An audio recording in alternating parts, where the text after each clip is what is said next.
If Robert Kiyosaki had to start all over in 2025 with no assets, no cash, and just his children, his first move wouldn't be financial. It would be mental, because he knows what most parents still refuse to admit. The education system was never designed to make your kids rich. Schools teach obedience, memorization, and fear of failure. But in today's world, that's a roadmap to irrelevance. Kiyosaki would sit his children down and tell them the first brutal truth. You're being trained to be poor, not poor in money, poor in mindset, poor in risk-taking, poor in creativity, poor in ownership. So before any rules, before any bank accounts or business plans, he'd tell them, forget everything you've been taught. The real game isn't school, it's survival. And then he'd give them the 6 rules that would define everything. But first, subscribe for more videos like this. Rule 1. Don't work for money, make money work for you. It sounds simple, maybe even cliché, but this rule is the cornerstone of everything Robert Kiyosaki believes, and it's the exact opposite of what most people are taught. If Kiyosaki were starting over in 2025, he'd burn this rule into his children's minds like a brand on steel. If you work for money, you become a slave to it. If money works for you, you're free. He'd explain what 99% of parents never teach. That a job is not security. It's a contract of dependency. It gives you just enough to survive, but never enough to escape. The paycheck becomes the drug. The routine becomes the trap. And suddenly, decades vanish chasing promotions that lead nowhere. In 2025, the economy has changed. Jobs are vanishing to AI. College degrees are inflated and outdated. Inflation is making fixed salaries feel like slow financial death. But assets don't get tired. Money invested in real estate, dividend stocks, small business systems, these things can work while you sleep. That's the game Kiyosaki would teach his children. At the dinner table, he wouldn't ask, what do you want to be when you grow up? He'd ask, what will you own by the time you're 18? Because wealth isn't about labor. It's about leverage. It's about systems, not salaries. Ownership, not overtime. Freedom, not fear. Kiyosaki would teach his children to study the wealthy, and they'd find one consistent pattern. The rich don't sell time. They buy freedom using money as their employee. This is rule number 1, and it's the foundation for everything that follows. Rule 2, saving money will make you poor. Sounds insane. It goes against everything you were taught. But if Robert Kiyosaki had to start over in 2025, this is the second rule he'd drill into his children's heads. Savers are losers. Why? Because in the modern economy, money is losing value every single day. Inflation is no longer 2%. It's unpredictable, weaponized, manipulated. Central banks print money like confetti, and every time they do, your savings become worth less. Not worthless, but worth less. And that's the trap. Parents still tell their kids, save for a rainy day. But what they don't understand is, the rainy day is already here. The dollar is bleeding. The banks are the real winners, not the depositors. Kiyosaki would sit his kids down and say, money is like ice. The longer you hold it, the more it melts. So don't save it, move it. Move it into assets that beat inflation, businesses that print cash flow, education that gives you ROI, not debt. He'd show them a chart of inflation versus bank interest and say, if you save $10,000 in 2025 and inflation is 6%, while your bank pays 1%, you're getting robbed every second you do nothing.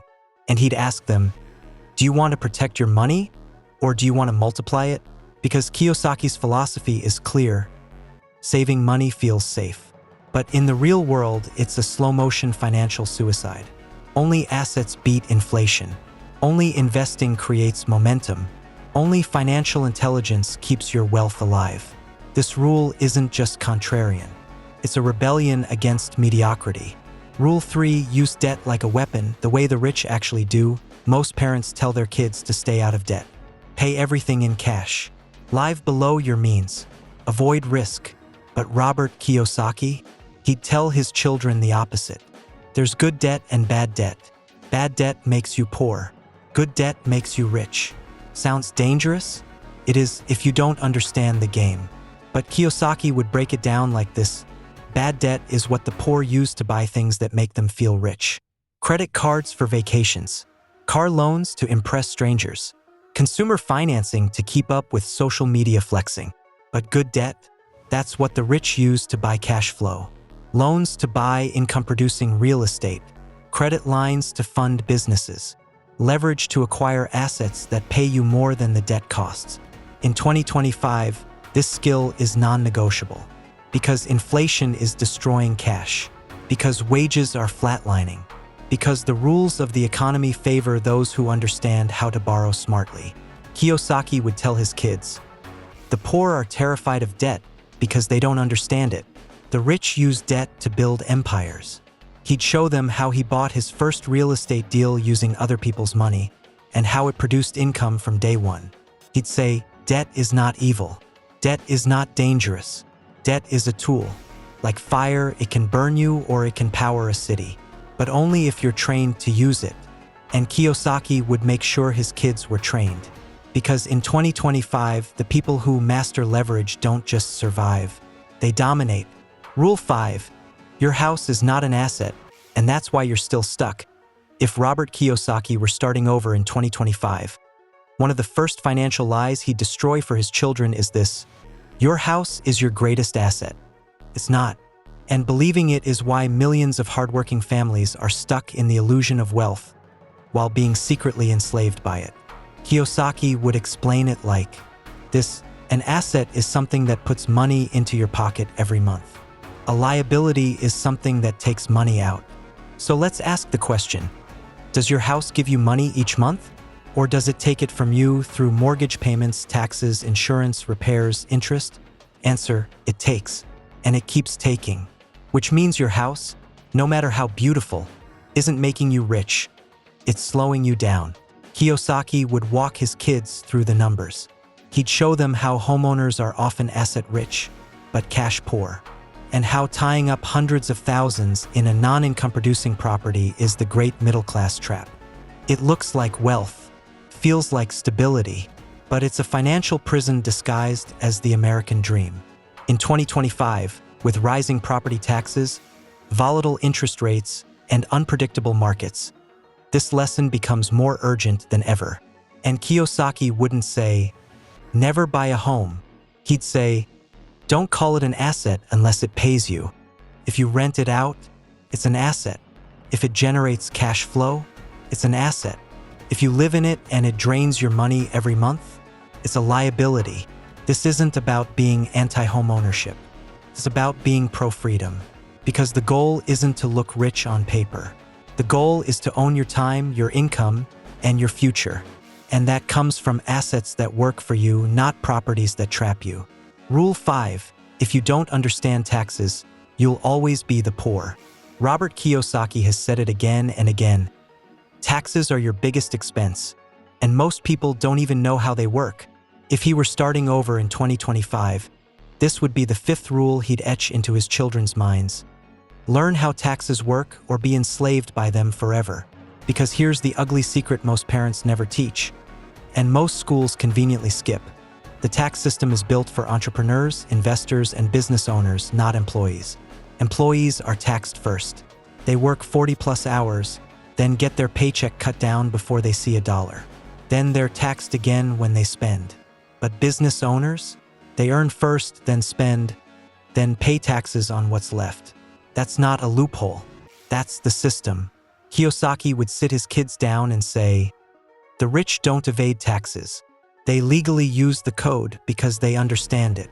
He'd explain the difference between earned income, the highest taxed, portfolio income, stocks, investments, passive income, real estate, royalties, cash flow assets, and then he'd teach them how the rich live on debt and depreciation, how they use corporations to legally lower their tax burdens, shield their assets, and grow their wealth with money most people never even touch. This isn't theory. It's what the wealthy do every single day. It's what Kiyosaki himself has done for decades. But it only works if you learn the rules of the game. Because the IRS doesn't care if you don't understand taxes. And the system won't stop bleeding your paycheck just because you're trying your best. Kiyosaki's children wouldn't just learn how to file taxes. They'd learn how to design their life around tax strategy, businesses for write-offs, real estate for depreciation, investments for capital gains, trusts and legal entities for protection and control. Because when you master taxes, you unlock financial power most people don't even know exists. Then, you know the rules, now is time of use this.